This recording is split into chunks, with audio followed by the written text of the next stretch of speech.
Well, I think, all right. Good morning, everybody. It is good to have y'all on this morning. It's good to have Mo back with us to further further explain some of the things we've been talking about. I I gave everybody homework last week, Mo, You and did. we talked about we talked about uh, a subject, and then I asked them if they would think about that over the week and look into that and see how what we talked about tied into spaghettification. So I love it. I'm curious, I guess. It's just a fun word to say, isn't it? I'm curious if, So yeah, I'm fun. curious if anybody did the homework for one thing. Well, we Uh, had it both with meatballs and without. I just Yeah, yes. yeah. yeah. No. So anyway, I'm looking forward to hearing what the Holy Spirit's been telling you, talking to you about. So it's good to have you back. And so without any further ado, I'll turn it over to you, brother. It's all yours. Awesome. Awesome. Thank you so much. Always an honor and a pleasure. Um, I thought that I would do something outside of black holes today. Sometimes we need to um, hear it from a different perspective, same thing from a different perspective. If you're like me, sometimes it's 38 or 102 times before the coin drops into place. So I wanted to talk about spaghettification from a different perspective. And so let me share my screen and we can jump in. Um, let me do it this way.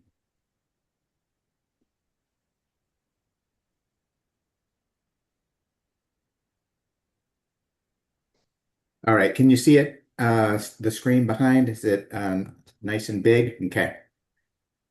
All right, today I wanted to talk about what I'm calling the safest harbor, handling the weather in our lives. And so you'll see that there's still a black hole in the background. So this is really talking about some of the things that we have for the last several months related to the black hole and spaghettification and the singularity. But we're going to use a different metaphor today and then open it up for discussion. So I wanted to start by reading a parable that you're all very familiar with. Actually, not a parable, a story, an account from the book of Luke about a storm. So let's just read it together. One day, Jesus and his disciples get into a boat. Jesus says, "Let's cross the lake." So they push off from shore and begin sailing to the far side. As they uh, as they progress across the lake, Jesus falls sound asleep. Soon, a raging storm blows in. The waves wash over the sides of the boat, and the boat starts filling up with water. Every second, the situation becomes more dangerous. The disciples shake Jesus and wake him. Disciples shouting, say, "Master, Master, we're all going to die." Jesus wakes up and tells the wind to stop whipping them around. He tells the furious waves to calm down, and they do just that.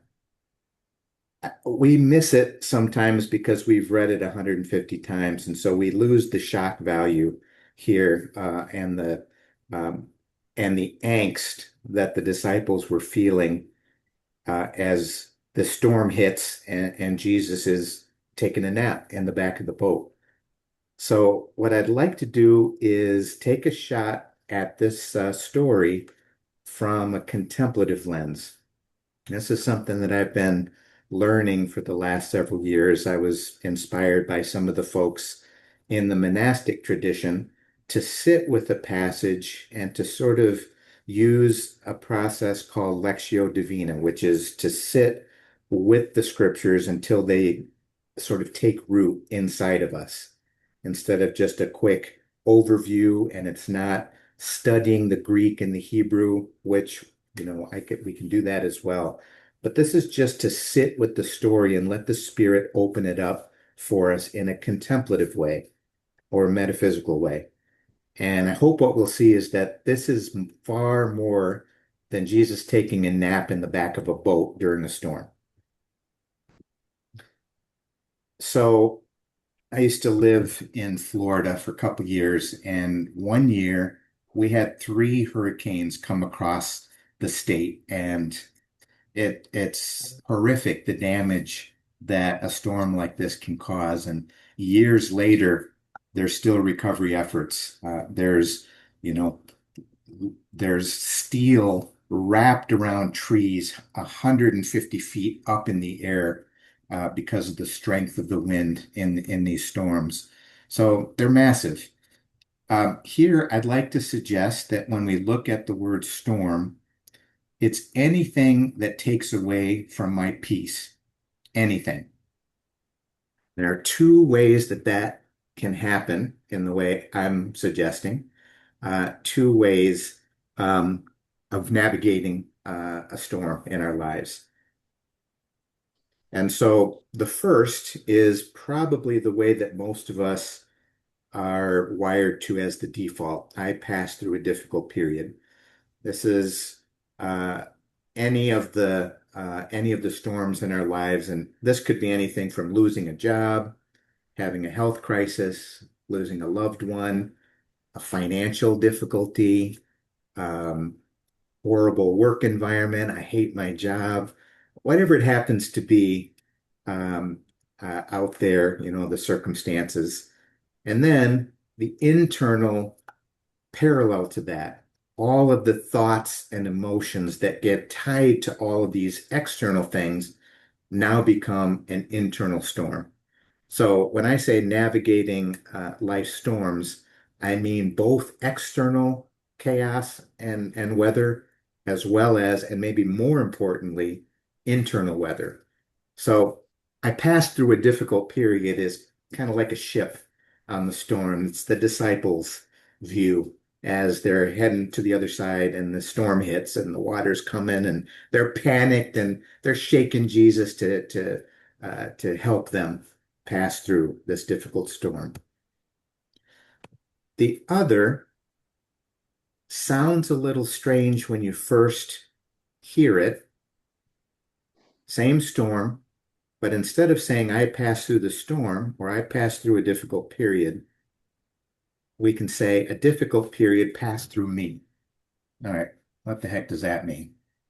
I'm tying it to things that Jesus said to his disciples, and then Paul later writes, and know that the peace of God, a peace that is beyond any and all of our human understanding, will stand watch over your hearts and minds. And I want to focus on that phrase, beyond any and all of our human understanding. So there is a realm deep within us that is untouched by the storms, external and internal storms of our life.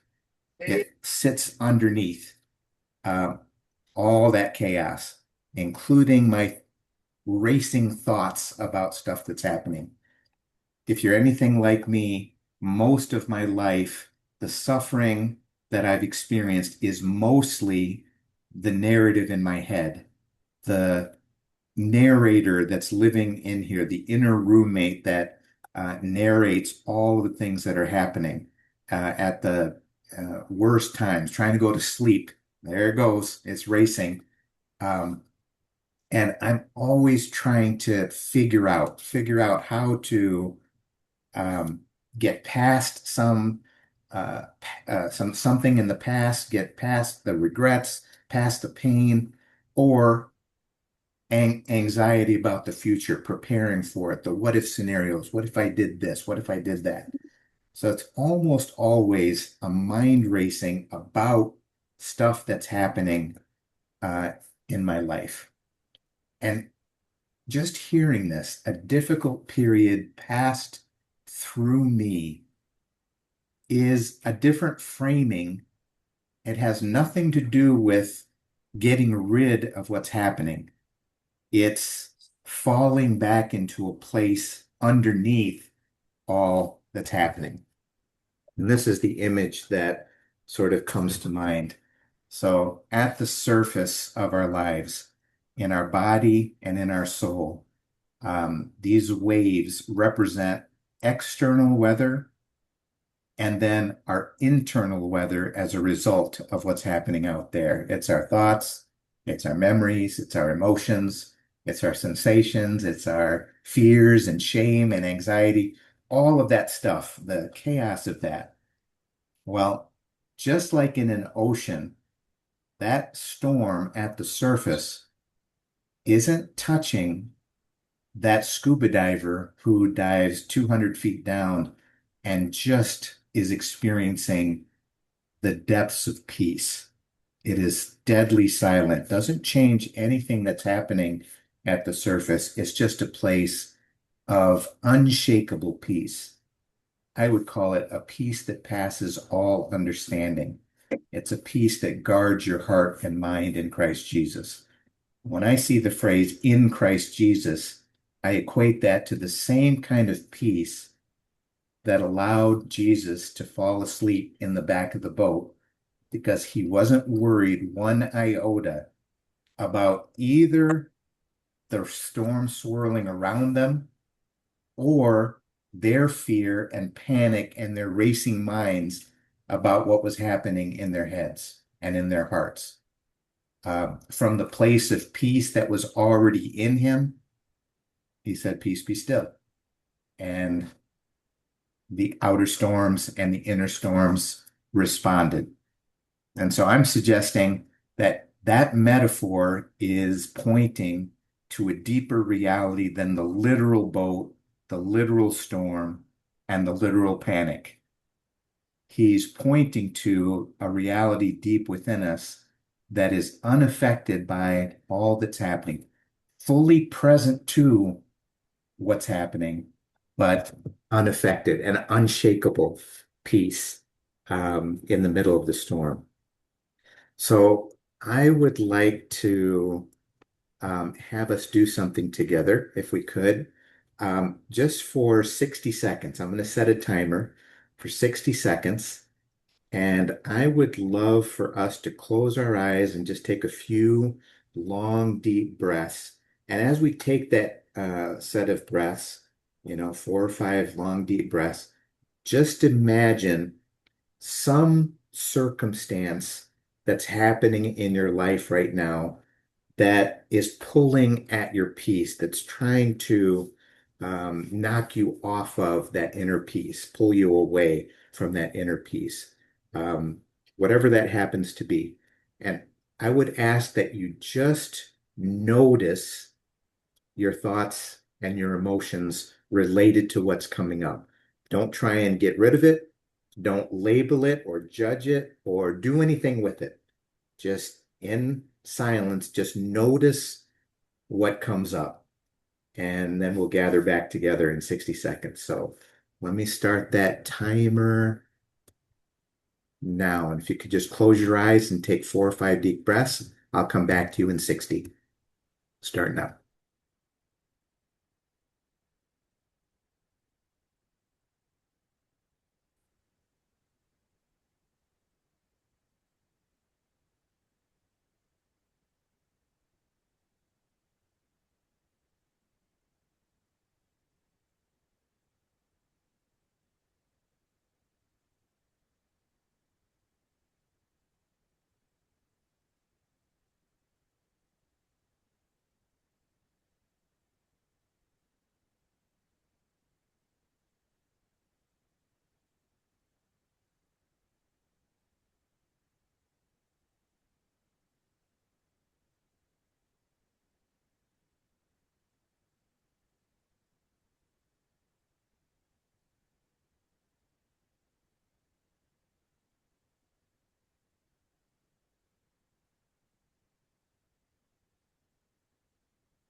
5, 4, 3, 2, and 1. We're back.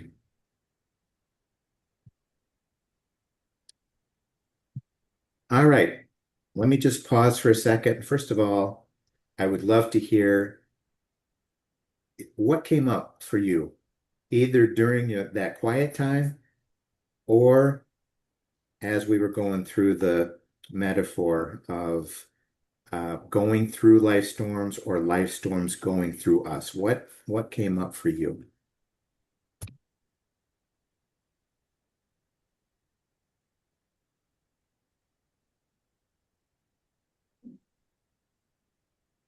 Well, I've been given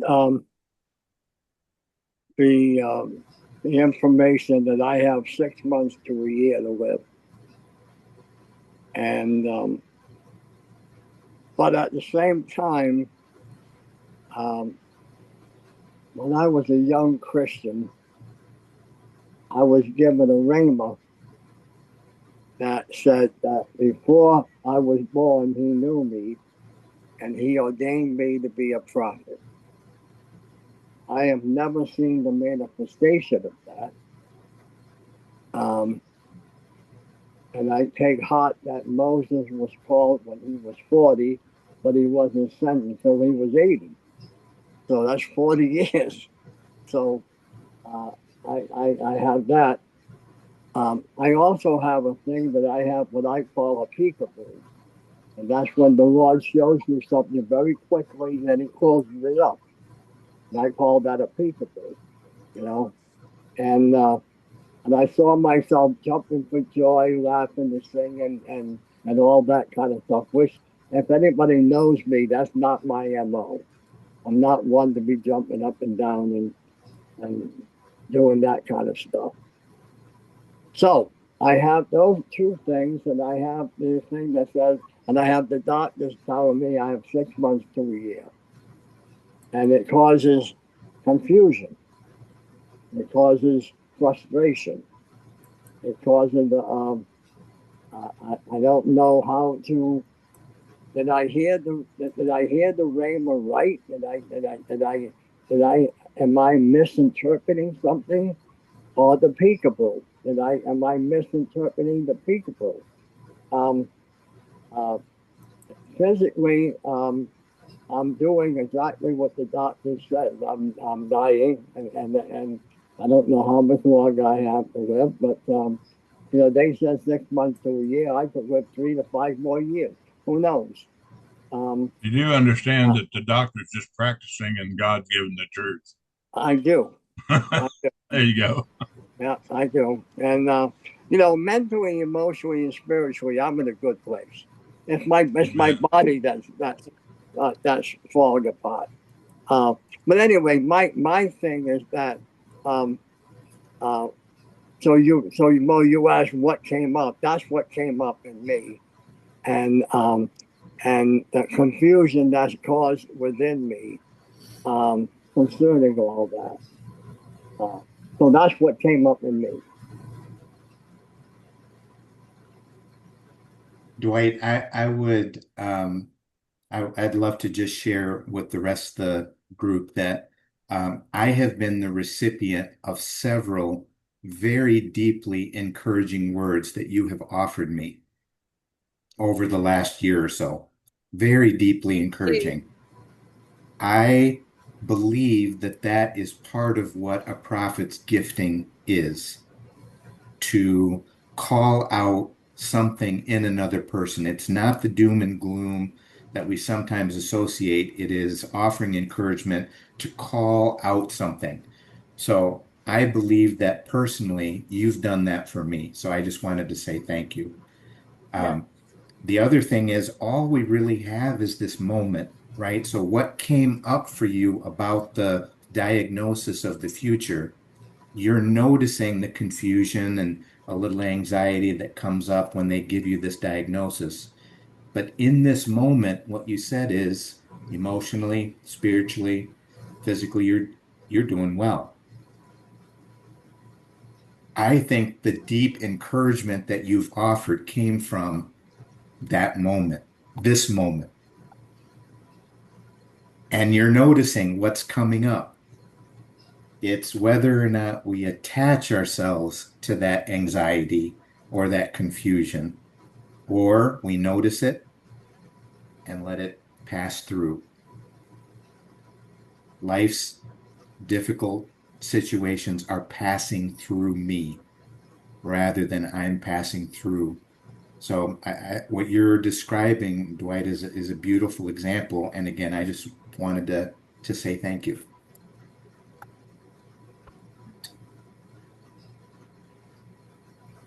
I like when you do this. Well, this has been meaningful. It's not simply a greeting. I had an older gentleman share with me that namaste is the divine in me recognizes and honors the divine in you. So Nice. namaste is actually a deeply reverent and honoring thing to do. Um, yeah, so I don't take it lightly. I used to just offer it as a hello, hey, what's going on? But there's something more. It's calling out to something and recognizing the divine Amen. light, the divine spark in each of Amen. us. So Melissa, what do you got? Dana, oh, go ahead, Jill. Sorry. Oh, Dana, you were first, I think. Okay. Okay. Well, I thank you for sharing all that about Dwight because it's just so beautiful. I mean, we're all going to die anyway, and at some point, but the doctors don't have that final word, do they? No. Only God. So, my big thing this week, because we're talking about the spaghettification and all, was my daughter is the um, Leavenworth County Development Corporation leader in our county.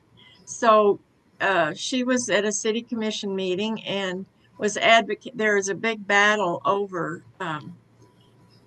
what do they call it? Those centers that bring the AI in or something. But anyway, they're data centers. Okay, and everybody down south of here doesn't want it, and they don't even want to hear the other side. And I don't know, we have one county commissioner who doesn't allow for anything but his side. Well, anyhow, she was at the meeting and he literally, I mean, she was trying to say, we need to hear all sides. You can't just, X out the other side. So he attacked her and in the meeting, and it was devastating for her. And of course, the next day after I saw the video, I was so incensed. That's my daughter, you don't do that. And I spent the whole day mad. And I even wrote him a note because he's always sending me stuff. So I sent him an angry note and said he owed her an apology and all that. And but anyway, the whole county, not the people that knew about it were consoling her. And so she got lots of affirmation, but I was so mad. And then it just, I couldn't stay that way. That's wrong. That's not right. And I just know the Holy Spirit doesn't allow us to stay in that storm and to allow it to take, I mean, it was literally making me sick, actually. So basically, I let it go, let it be. I love those, the children's, what is that? They let it go, let it go. And then the other Beatles song, Let It Be. I love that song.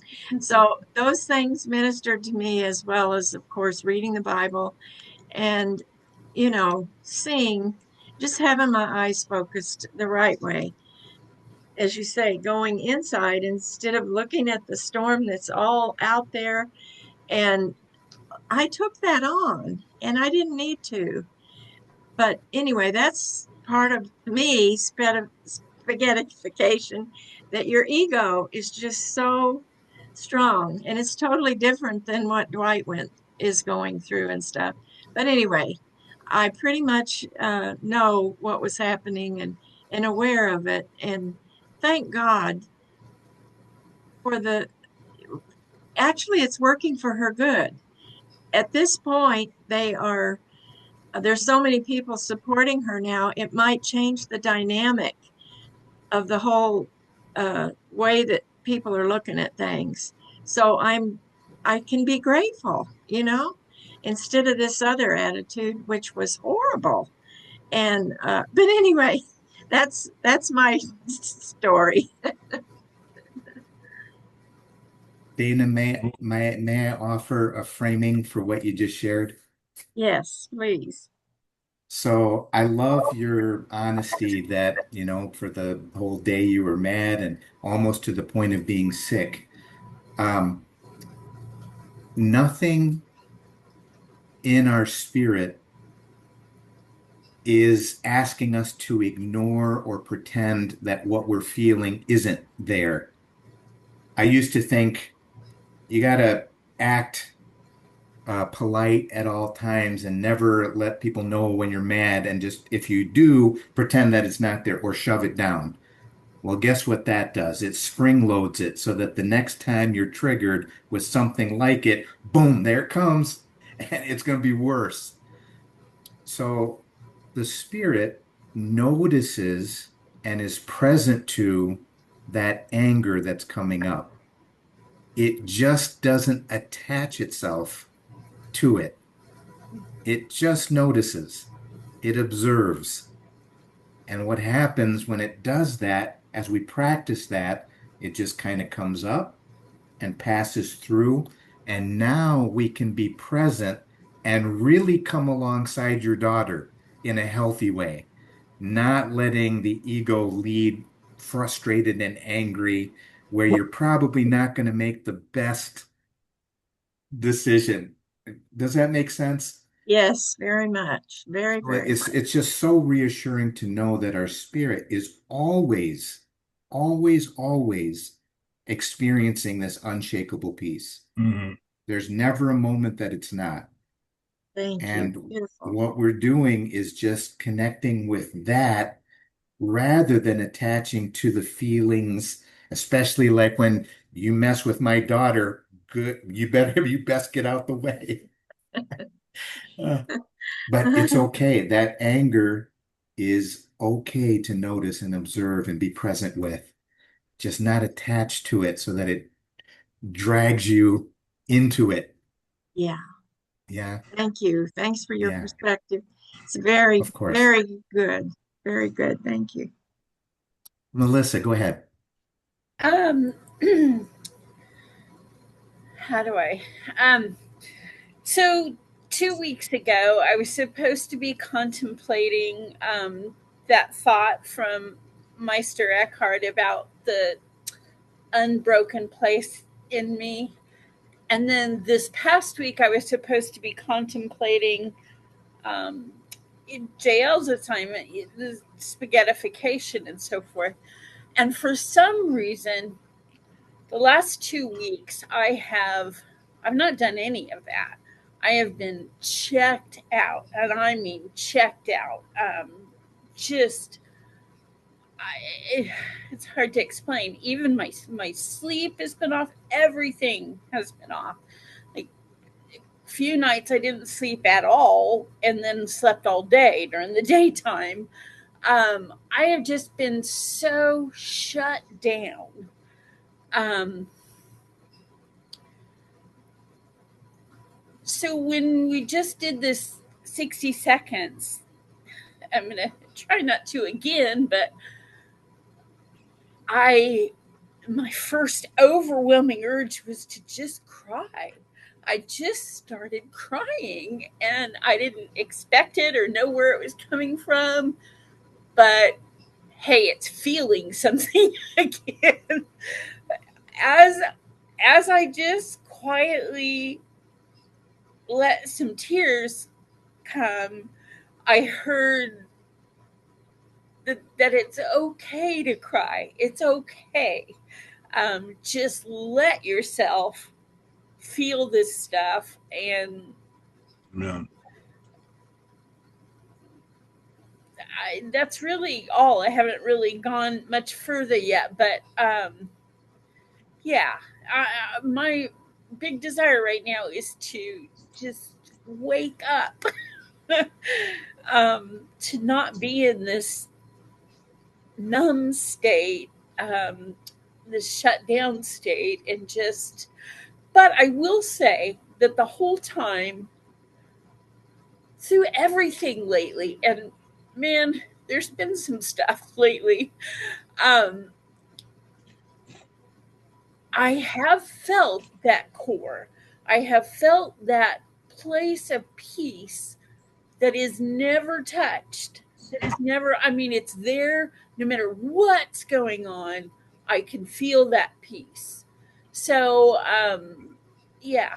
So, if I can just remember to live from there instead of so much on the surface, then I'll be okay. That's all I got. Melissa, I hope you noticed what just happened in that 60 seconds. You allowed for what came up to come up and you were okay with it. That's the practice. That's how we learn to be present to whatever comes up, and we learn not to attach our identity to it. It sounds so simple because it's not complicated, but it's difficult because those feelings are strong and they want to pull us in, just like Dana with her daughter when she was attacked. Good grief, my daughter, she was attacked. I know what that would feel like. And yet, how can we be fully present to what comes up without taking our lasso and attaching to that feeling and letting it drag us into a bad place, into an unhealthy place? I'm so glad that you're recognizing it's Meister Eckhart's deep place within us. Yeah. That's what we're talking about again today. It's that same place, just from a slightly different perspective. Rob, go ahead. Thank you. I'm listening to all this and writing down words that are spoken, and I'm getting a fascinating story out of it between the meditation and the debriefing that's going on. I'm noticing at the outset the water metaphor in everything you've put on the table, Mal, the visuals, and you mentioned in the beginning safe harbor, and then a little commentary and the meditation exercise, and you just repeated it with responding to Melissa's comments about noticing. The instructions were to notice what comes up. And what I noticed was noticing. And I noticed that noticing itself is a catalyst, kind of like the way a solenoid switch operates, if you know electromechanics. But the catalyst is it's from noticing and listening, and you mentioned with Dwight a prophetic voice calling out. So if that is the still small voice, to me it's a pointer, and what it points to characteristically is a still small point, and that is the eye of the storm, the safe harbor, the place of refuge you referred to, and Meister Eckhart did, and he calls it a place deep in your soul. So the helpful hint is it's inside, not so much as more so than outside. And I also wanted to draw attention that because we've been discussing this Meister Eckhart quote in other platforms the last week or two also. The tape place deep in your soul where you've never been wounded. And to me, never been wounded is the operative point of the maxim. And you can speed right by that and say, yeah, that sounds nice, and keep going. But if you stop and dwell on it a little bit, what would that be? A place within you that's never been wounded. Never been wounded. What does that mean? I'm not claiming to have the answer, but I think it's worthwhile enough to take notice that is part of the question, is that in this still small point, in the eye of the storm, where the water is swirling around you, but you're not in it. Where are you?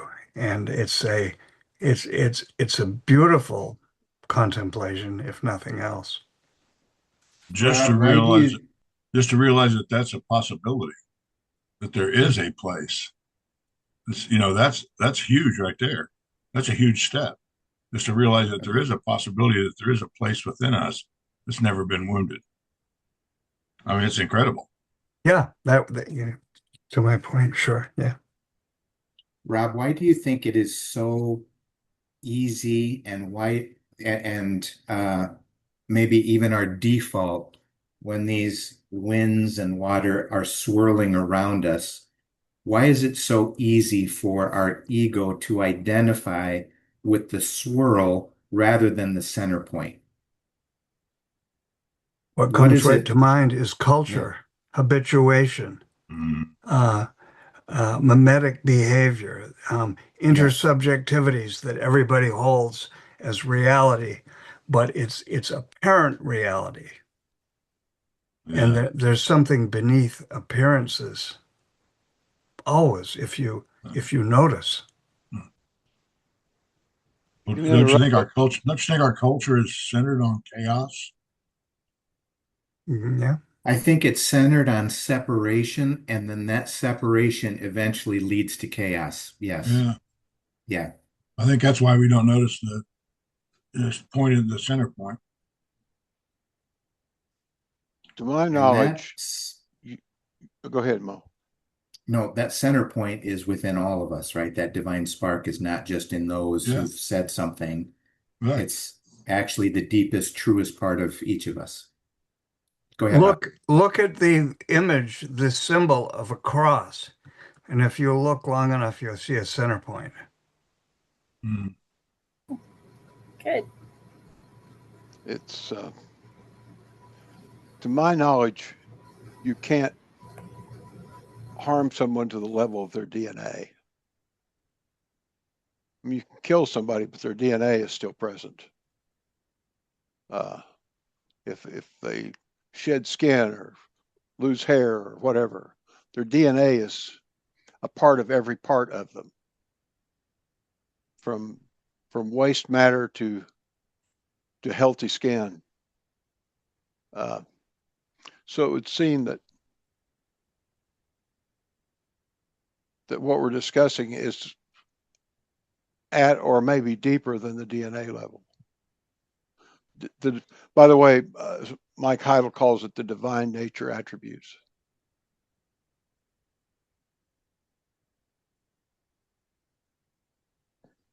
Bob, what do you think of this? I might call it our pre-DNA nature.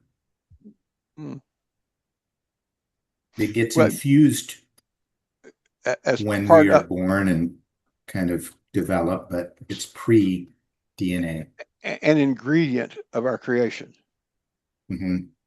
You know, one of the little particles of DNA, what you're talking about.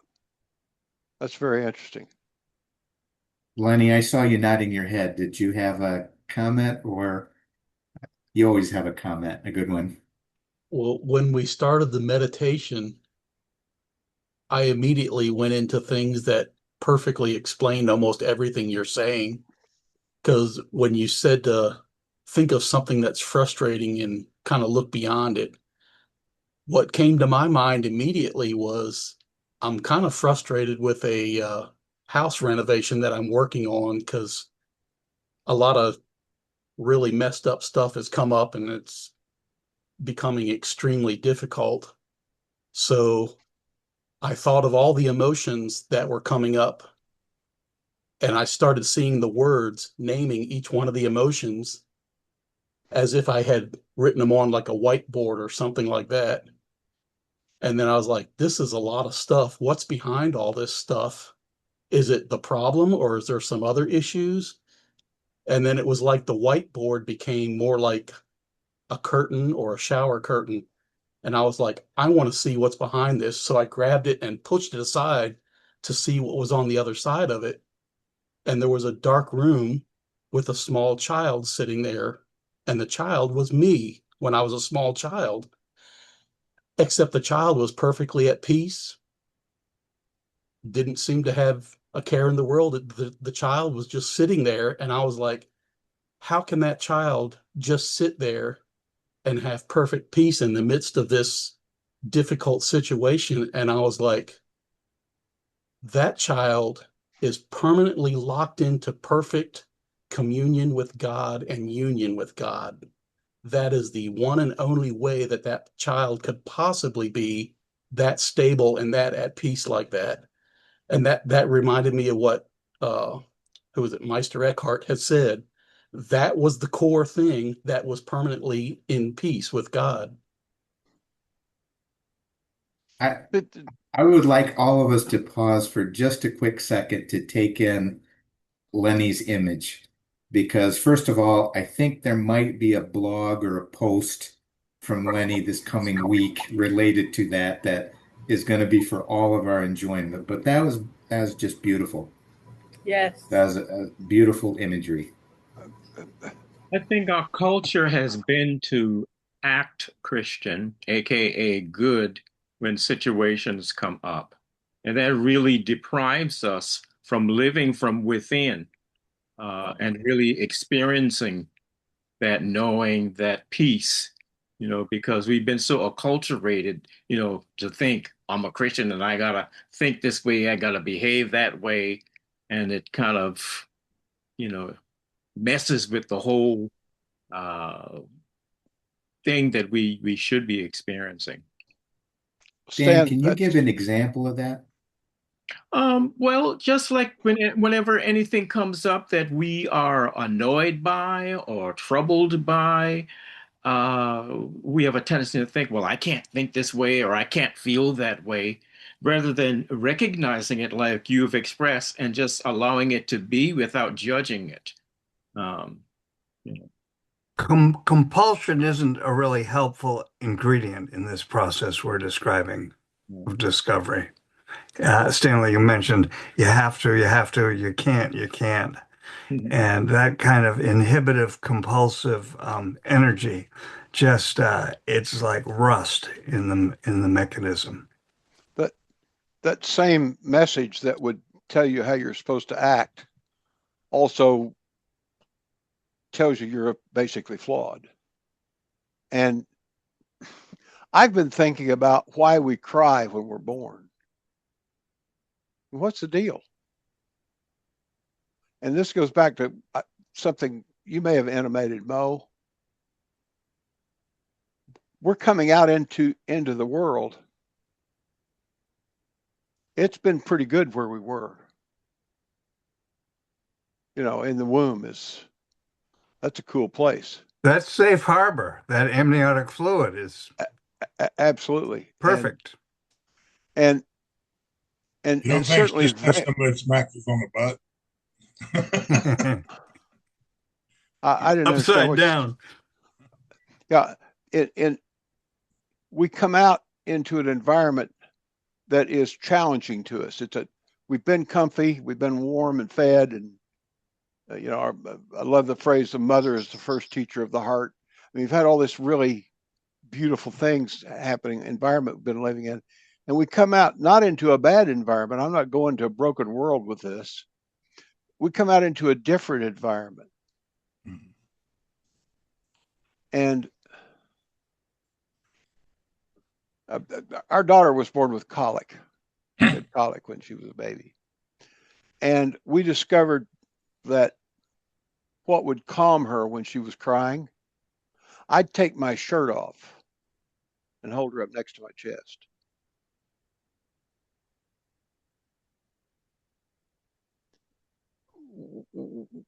We come to a culture that doesn't do that often enough. Mm. We're in a culture that prefers to say there's a problem here because you did something wrong, instead of a culture that we talked about Thursday, Ubuntu, that puts us all together in that problem. And all of a sudden that problem isn't a problem when we're all together in it. It's an opportunity. It's life.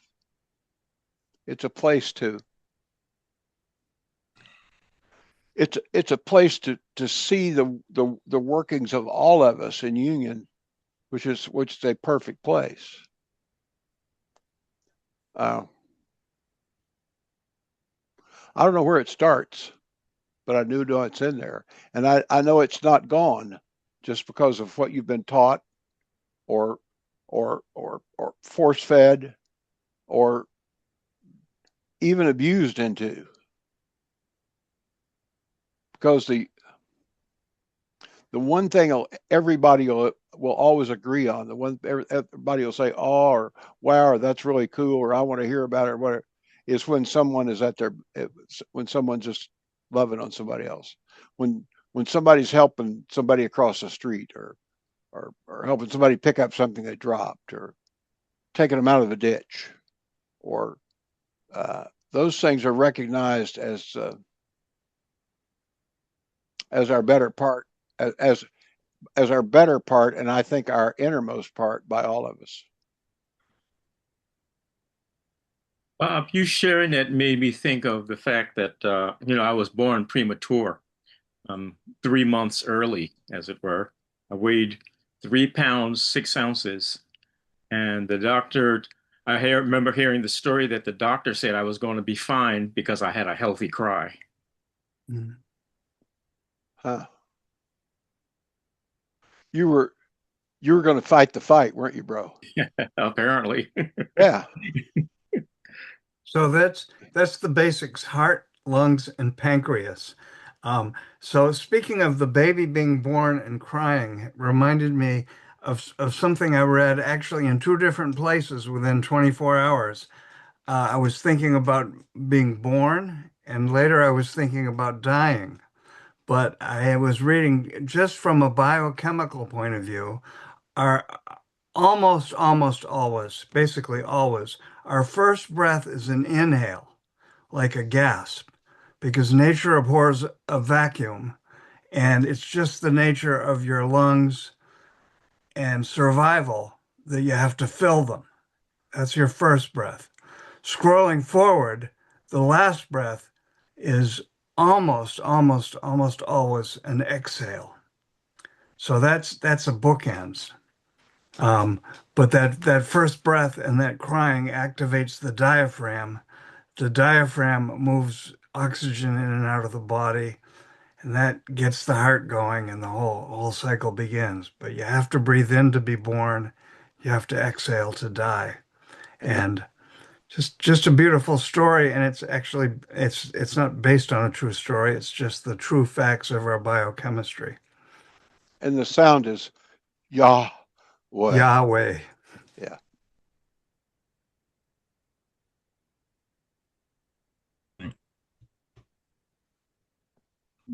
Jack, what you got? Yeah, well, Bob, the reason that we cry is we don't have words for saying "put me back." Yeah.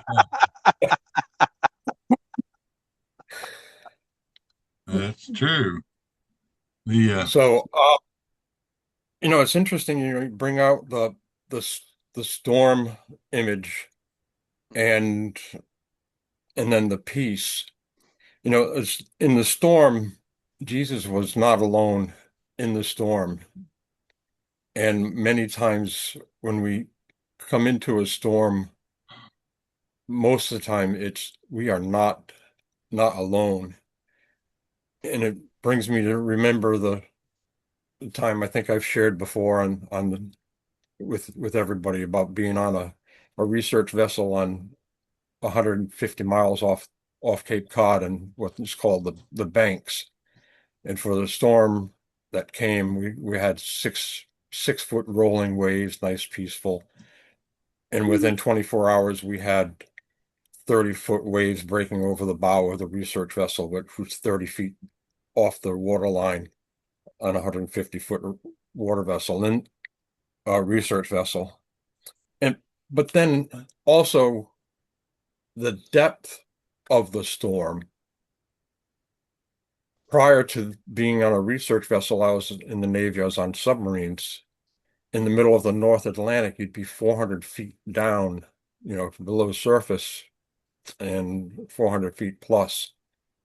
And there would be a storm going on up on the surface, and at 400 plus feet, the submarine would still roll just a little bit.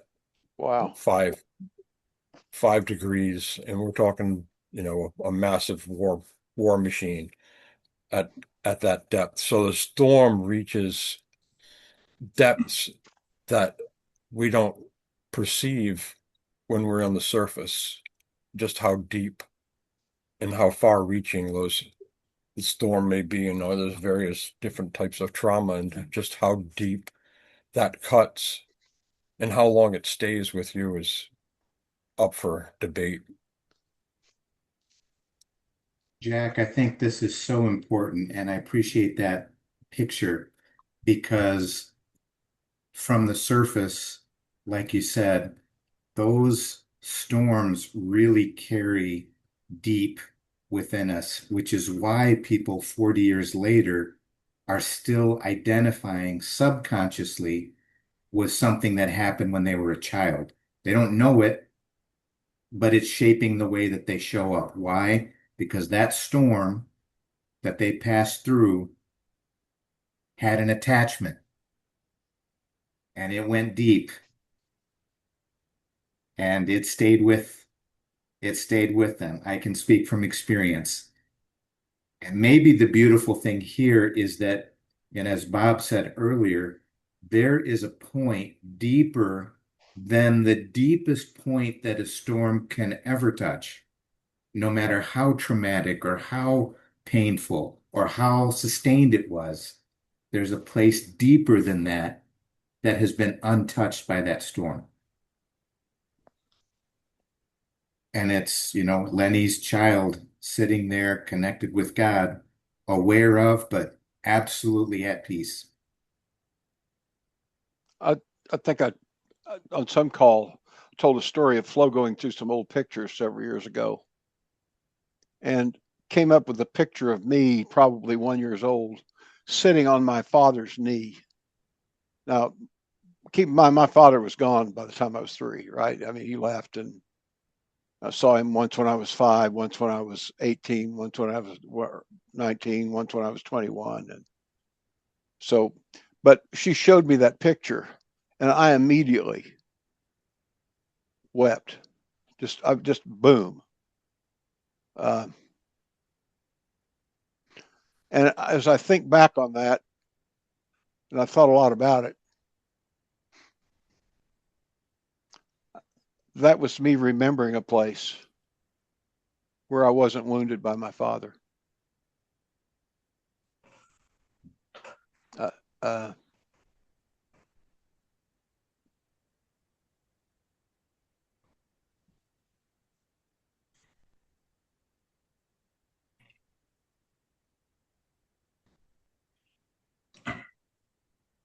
I think part of it,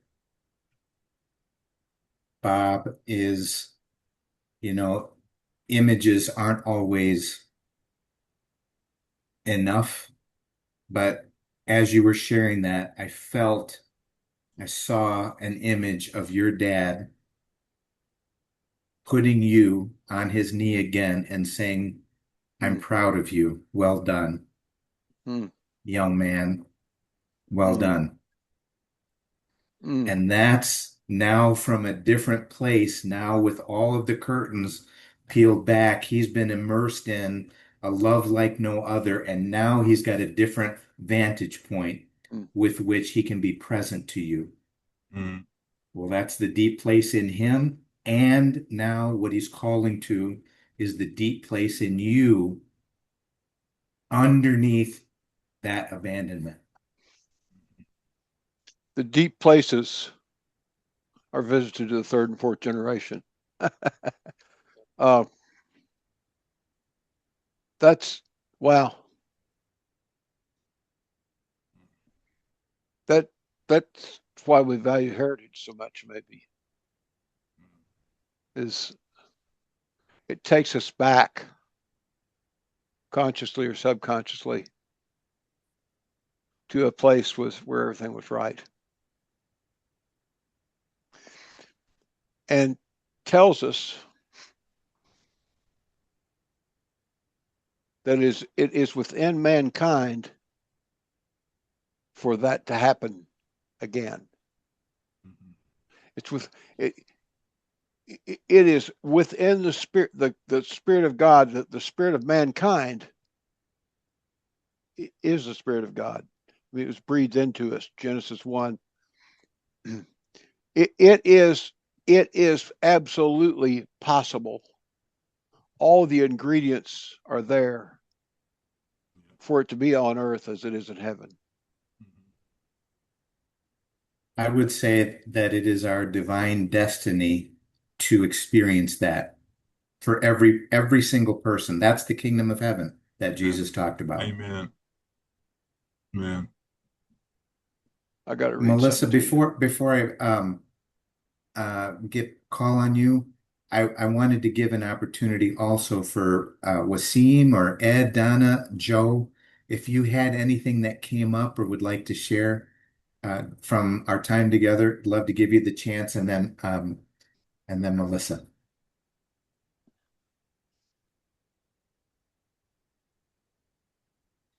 Joe, go ahead. Wow, this has just been absolutely incredible. Thank you, Mo, and thank you everyone for being so honest and vulnerable. Loads of things have been going through my mind. I suppose the one thing that, I mean, I'm not good at many things, but I am excellent at allowing my circumstances to loop me and pull me under, or what's happening to other people around me. And so this concept of looking beyond that and knowing that there is this stillness. Wow, I mean, I need it. I have no idea how I'm going to access it, but it's exciting to think, no, it is there. This, I suppose the best prime example is as Jesus is tortured to death, that stillness within of going, Father, forgive them for they know not what they do. That's got to be the ultimate, deep peace and connection with the Father, that everything's swirling round, and yet that is the statement that comes out his mouth.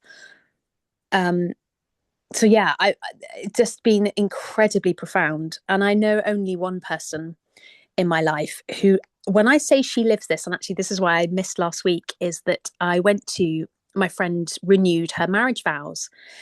And Dwight, I really just thank you for sharing what you did with us, because she 18 years ago was given around anywhere from 6 months to 18 months to live. Well, I just celebrated 18 years with her. And when I say every day she lives miraculously, she has not been miraculously healed. The cancer and all the other stuff still exists in her body. And yet every day she lives from this place. Honestly, it's the only thing must be that divine connection, that stillness. Yeah. is utterly extraordinary. And I suppose it's even more amazing the fact that all the, like, if we were to scan her body, all the same stuff is there, and yet somehow she's still living. It is quite extraordinary, and I just feel like I want to be around her all the time, because it's that energy of like, how are you? She's got 2 kids. Her daughter was 18 months when she was given that diagnosis, and she's just seen her go off to university. Like, it's utterly incredible. So what else have I got to say? I think it's just those things. Wow. I just feel really challenged, and that actually there is something beyond my circumstances and my feelings. I don't need to let them drag me under. Yeah. Joe, I would add that in addition to Lenny's blog or post that we're going to hear this next week, we're going to get to read, there may be a song in there somewhere. I would gently suggest this, and it may sound controversial. It was controversial for me when I first heard this. The only thing keeping us from connecting to this place deep within us is the thought, the emotion, the memory, the feeling that we're separate from it. That is the only covering on this light. It's the bushel basket. Our mind creates the bushel basket on this light that is our true nature. So I would just suggest it's not something to strive for. I wish I could get there where my friend is. It is actually the deepest, truest part of you. And we just have learned to cloud that over thinking we're far away. Did We you need say to get bushel there somehow. basket? Isn't that the metaphor that Jesus used? Don't hide your I light. heard that. I heard that. I always, Jesus told us these things. We use them as inspirational sayings, but we don't realize how profound those things are, pointing to something that's real and true in us. There were 5 bushels left after the crowd of 5,000 was fed. 5 being the number of grace, by the way. Joe, you going to make me suggest something that was running through my head, and I didn't know whether I was going to do it or not. And maybe it's our next discussion, Mo.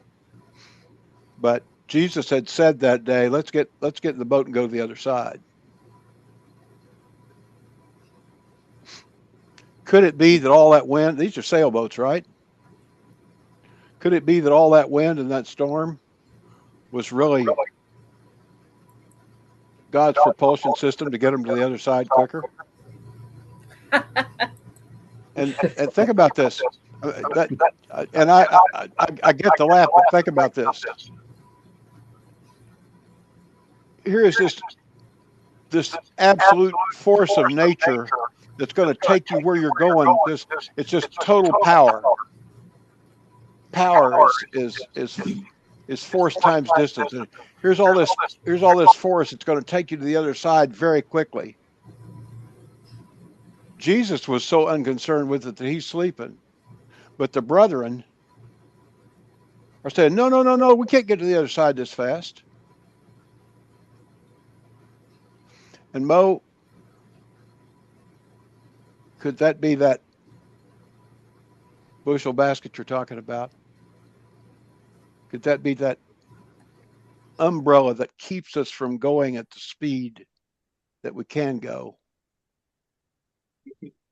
Because it's so, I don't like the word supernatural, because I think Jesus was not supernatural. I think he was natural. I think we're a functioning subnatural. But could it be that mighty force that was blowing them vigorously wasn't just helping them get through the trip quicker?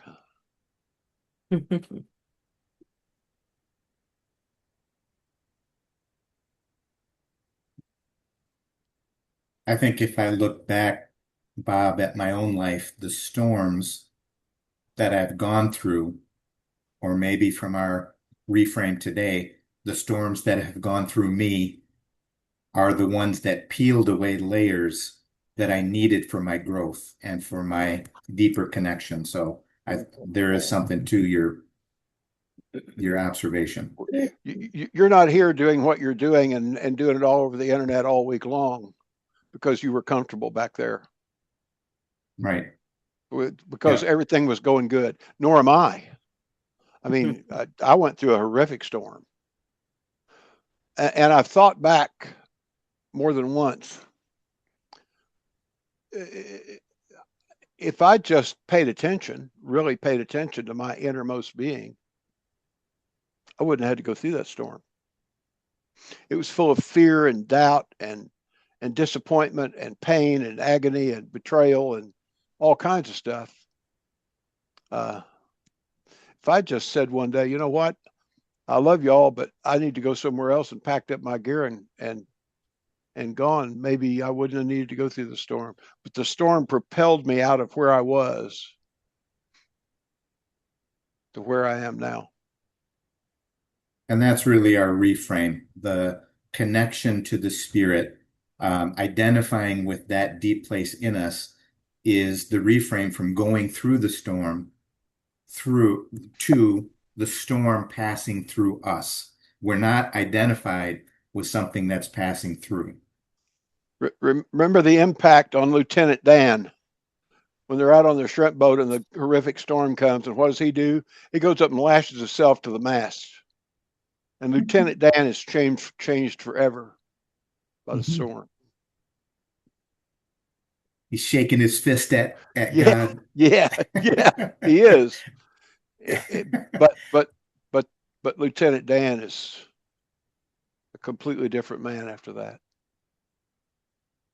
Because instead of cowering to the storm, he looked it right in the eye.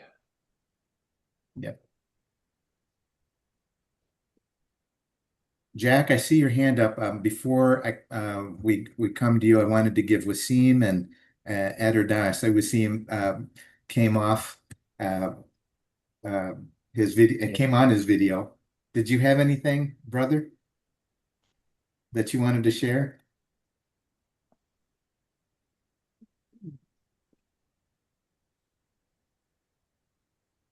Maybe. Wasim, you're muted. We can't hear anything. Wasim said he doesn't have anything. Ed, Donna? Okay. Not forcing, just giving an invitation, opportunity to share if something came up. Ed and Donna join us for dinner on Sunday night. Okay. And Ed has made the comment before. He said, I hear all this stuff on Sunday morning and I have to ponder it all afternoon so we can talk about it on Sunday night. That's great. Jack, go ahead, bro. Well, that's Sharon. That's Sharon this time. Hi, Sharon. I'm good to see you. First of all, thank you so much, all of you, for sharing what came from that 1 minute. I had the strangest reaction to it. There's so much running around in my head right now, and a lot of things that I'm probably going to find out this week, or hoping to put in motion to find out this week. I couldn't land on anything in that minute. I couldn't focus. Nothing came that I could land on, except that tiny place of peace that everybody has at one point or another brought together and said was still there. I have always, I picture Lenny's little child sitting there, and I'm often thrown into that vision. I dream a lot and remember almost nothing, but occasionally that image of me sitting in a place I remember as a little girl, when I felt like I was communion with God, literally in a moment of combat, pops up and it leaks through, which is kind of crazy. But so that's always there. But I think that center point, that place that's never been touched, has always, to me, said that it's the place that never left where we came from. It's the we have an umbilical cord to our mother, but I believe there's a spiritual cord to that dot, that ultimate little spot that never leaves the Father, never leaves the place that we will ultimately be one with again. And when the things are the most chaotic and makes me cry, in fact, so completely out of my understanding of control, that's where I go. And I realized that it's funny, Don Keithley was talking this morning about his God in control, but no, he's really in charge of the outcome, not all the garbage that happens to us in between that's everybody else's fault and our own, And I think that's the thing that's kept me alive almost 80 years now, is that absolute belief that ultimately he's going to get his way, and his way is always good and always loving. And I just wanted to say that's the same thing I was thinking about with you, Dwight, when you shared. Did Dwight leave us? Oh dear, he did. But well, maybe he'll take a look at this later. He comes back and looks at it later, and I can always tell him personally. But God's ultimately in charge there too.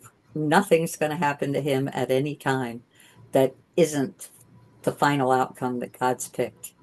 And I think all of his things that he has related to with the Lord will come to pass and in peace with him. I wish I had spoken up a little sooner while he was here. But anyway, thank you so much for all that I've learned so much from everything that you've all said about how this process can work, and bringing me back to that center that's never really left him, that the Father is with us always. And I thank you for that so much. Sharon, I love that you noticed in your 60 seconds all of the thoughts racing in your mind. That may be the most important thing that we can notice, is what comes up in the silence. Because I also love your imagery of the umbilical cord, not just a child to mom, but each of us, our spirit is connected in that same way permanently to our Creator. Amen. Through the Spirit. What a beautiful image. That baby is reliant totally and isn't affected by what's happening around. It's being fed by this cord. And the deepest, truest part of us is connected in that same way. Untouched, unaffected, but fully present to everything that's happened. So I love your imagery. Thank you for that. Thanks. JL, I'll hand it back to you. Mo, thank you so much for everything today. It was awesome. We always enjoy having you. Can we do this again in about 3 weeks? Love to. Check your calendar and let me know what days will work for you. Okay, we'll do. We'll do. All right, sounds good. JL, peace I leave you. Peace I leave to you. My peace I give to you. Not according to as the world doth give to, do I give it to you. Let not your heart be troubled, nor be afraid. Amen. Amen. Amen. I like it. That's good stuff. Well, with that, that sounds like a good thing to part ways on. Love having you all on today. Love seeing you again. We will see you all down the road. Ed and Donna, we'll see you tonight. So anybody else that wants to come on in, we're good. All right. Love y'all. Ubuntu. Shalom, shalom. Shalom, shalom.